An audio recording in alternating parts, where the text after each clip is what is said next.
Hi, my name is Cheryl Spangler, and welcome to the good side of real estate. And today we're going to dive into a very interesting topic called security entitlement. Security entitlement is basically a concept that replaced the ability for you to actually own any asset or your property. Well, let me go back a minute. For more than 400 years since the beginning of what you can remember, tradable financial instruments like the deed to your home or the ownership of your car, the paperwork that provides title to the ownership of your car, was recognized under law everywhere as personal property. That's probably why it was called security. It gave you the security that you owned the property. And I don't know if people realize right now, but this is no longer the case. There are now no property rights to securities held in any book entry form, which is some illegal form, in any jurisdiction globally. It's a contractual claim assuring that if an account provider becomes insolvent, they can claim the property that you thought you owned outright.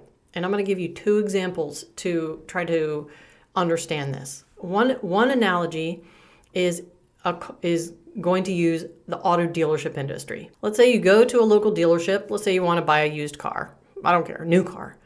You want to buy the car and you're going to buy it in cash.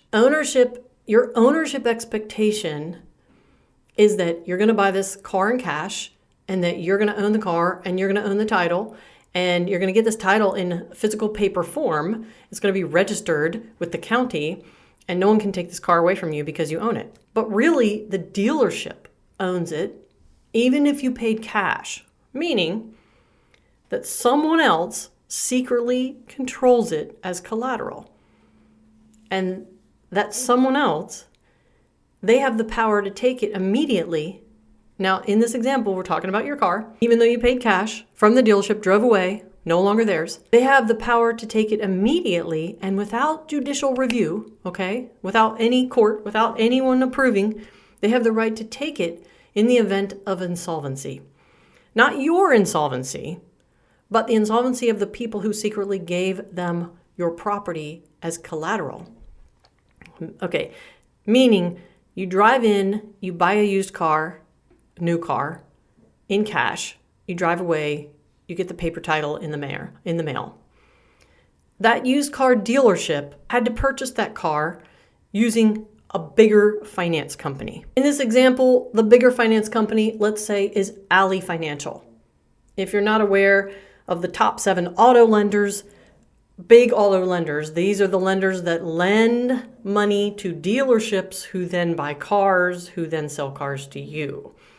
Top 7 auto lenders in the world right now: Chase number 1, Ally Financial number 2, Capital One Financial number 3, then Wells Fargo, GM Financial, Santander Consumer, and then Ford Credit. Those are technically at this time, probably they're changing. That's between 2019 and 21. They've literally changed because literally in 2023, Ally Financial just announced they're no longer going to finance auto loans to these local dealerships, large, medium, and small. So back to the story, Ally Financial lends millions of dollars of credit to dealerships who then go and buy cars, and then they sell those cars to you and you buy it in cash and you walk away, you have the title, you think you own it. But in this example, really, Ally Financial has this legal entitlement concept, legal right, that's a contract that says that they own the underlying security, which is anything that was purchased or sold with the money they gave the dealership, that they own that property, even though you paid cash. And if that higher level, Ally Financial in this example, goes insolvent and goes bankrupt, they will take all of the assets, i.e. securities, the underlying assets, that money that they lent out, purchased. So your car sold to you by the dealership, but secretly owned by the finance company that allowed that dealership to purchase it. In this example, Alley Financial. I'm not calling this company out. I'm just using them as an example because they just happened to announce that they're no longer doing auto loans because they're probably going insolvent shortly. Now, this especially applies in this example to a car that you're financing. Now, I'm not talking about your car. Don't worry, no one's taking your car, although that is an asset that could be easily swiped out. Have you ever heard that everyone by 2030 will be renting a car? No one by 2030 will own a car. Have you ever heard that? I'm not trying to scare you. I'm just informing you about what this means. And I'm going to do another podcast about my thoughts on what to do, my thoughts on what options we have. I mean, I promote buying homes. I've been helping people buy homes for 20 some years.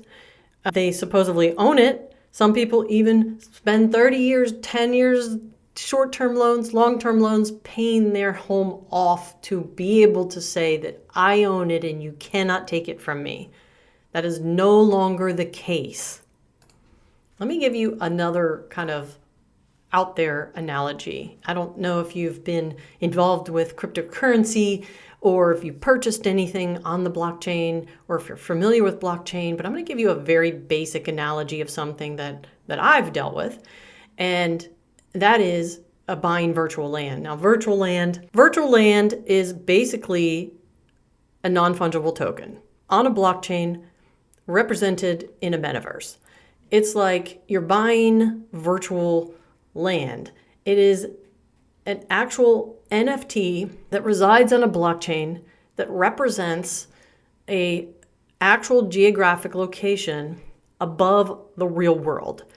And why do you even care about this? Because my example of security entitlement and what it really means can be defined as an experience that I've had recently or in the last couple of years buying virtual land. So let's say a couple years ago, I wanted to buy virtual land that, like I said, was geographically pinned to real land.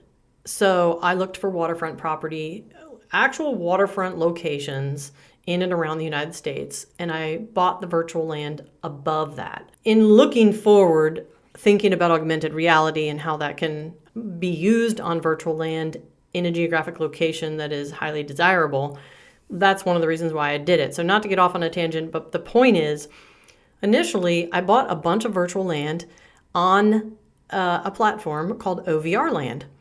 And OVR Land, when it was first launched, was on the Ethereum blockchain.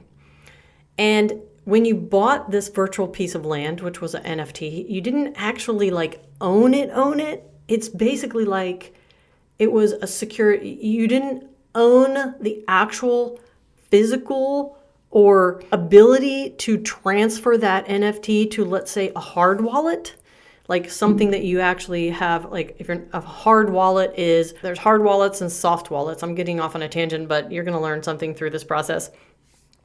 A hard wallet is an actual physical device similar to a USB drive that you actually move NFTs to, detach that hard wallet from your computer, and the control and ownership resides on that hard wallet. No one can take it from you. No one can swipe it off the centralized or cloud-based blockchain environment, right?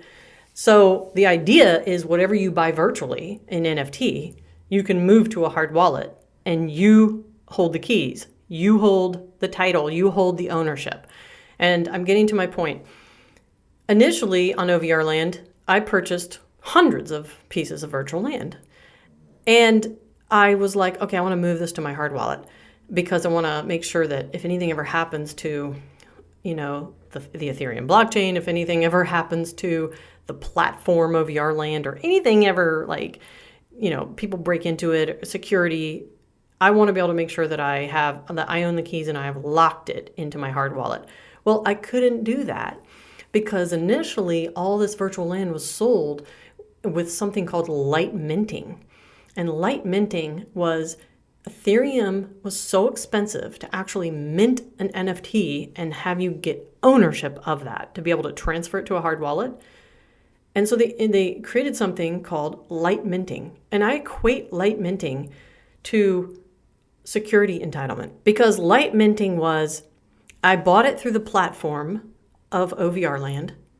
It said it was mine in my wallet, but it was light minted on Ethereum, meaning I had the rights to this piece of land, but I didn't actually own it, even though I paid in full. I didn't actually own it because it was too expensive at that time to fully mint it on the Ethereum blockchain. It was hundreds or thousands of dollars, depending on what time of day. So they created something called light minting, which I consider that a security entitlement. The actual owner of that is whoever gave the OVR platform, whoever funded the OVR platform and allowed them to create the virtual land and sell it to me, still technically own that until I could truly mint it and then claim full ownership.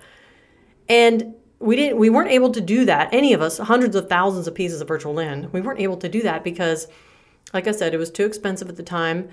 And the gas fees and the cost of minting it fully on the Ethereum blockchain was just not possible. And so over time, within a year or so, OVR land actually migrated all of their virtual land that was light minted on Ethereum, which gave you the illusion of ownership, but not full ownership, right? Who really owned it? Did OVR land own it? No. The people above beyond who invested, who gave the OVR land platform the money to make the virtual land, had this contract that truly they really owned it, because you didn't have full ownership, because at any point it could disappear. It could be taken from me. There's something there. I paid actual money. I paid my actual hard-earned cash to buy it. It sat in a virtual wallet, like money sits in our virtual banks, but I didn't actually have ownership. It was light minted. It was like a virtual entitlement to that land, but it wasn't mine. And so over time, to sum up this analogy, over time, OVR land, the platform, I don't know, for whatever, background reason, but probably because people just literally couldn't actually sell it, because you, at the point of, let's say I bought 100 pieces of virtual land and I wanted to sell it to someone, trade or whatever. In order to do that, you had to pay the actual gas fees on Ethereum to do the selling of that asset, because that meant you have to actually mint it fully, claim ownership, then sell it. And what they did was they migrated all of the virtual land over to another blockchain called Polygon, which literally cost cents, like just a couple cents to mint fully, versus hundreds or thousands of dollars of gas fees on Ethereum to mint fully. So they migrated all of everyone's virtual land for free over to Polygon. And at some point in the now or future, you can either go mint everything fully on Polygon for like practically nothing, or you can do what's called a batch mint of all your land you own, so you actually can own it, and then you can transfer it to your hard wallet. And in reality, even then, if OVR land platform, okay, meaning in this analogy, the bank, if they were to just disappear, go insolvent, go bankrupt, take down the platform, where would you have it? Where would you use that? I mean, it's okay, you moved it to your hard wallet. You essentially now actually own it. But do you really own it? Because where are you going to use it? What are you going to use it on? So, I mean, this analogy just hit me when I was reading through and understanding security entitlement. And it was very similar to the idea of light minting. Light minting, where I never fully owned it, but then all of a sudden you did fully own it. But then even in full ownership, you don't really, because if the platform disappears, so does that. Because how are you going to use it, right? It's never fully independent from the source. And so this is what's actually happening and has happened to property rights and property ownership. You think you own the rights to your property, the security that you purchased and have title to. So why would the higher government entities, central banks, Federal Reserve, and all that, why would they change from giving you full ownership to making it law that no one actually does own and that they have this security entitlement? They have the right to claim, if they go insolvent, any underlying asset. The reason is because the banks, in this case, needed to be able to provide more collateral in order to borrow more money. And so eventually it just started like this hand reaching into things that people owned, even people who owned them outright. Everything that was ever bought and ever owned, even though you have title, started like melting into this pool of collateral the banks would use to then get more money, which is all great until the bank goes bankrupt. And then the account provider, i.e. the people who gave the banks money, the bank goes in default, and the contractual claim to take any asset that bank uses as collateral, which means even the places that you purchased in cash, stand in line to receive their assets back. They take back their assets.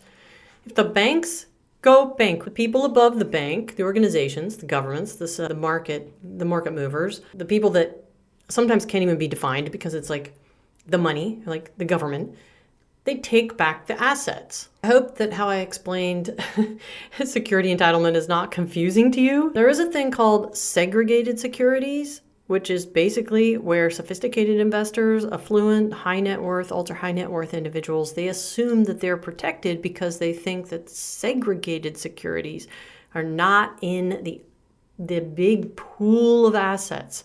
Unsegregated and segregated securities are all held in the same pool. So what do we do? Well, that is for our next podcast. And this is not meant as a scare tactic. This is not a fear mongering. This is information. If I don't share this information, if you don't hear this information, you will be just naively blown away and wondering why in the heck things are happening the way they're happening, how they're laid out to happen. Thanks for listening, and I will see you guys in the next podcast or on my YouTube channel. Connect with me, subscribe, and say hi. The world's a playground. I'm in the clouds. Let me show you what it's all about. Check it out.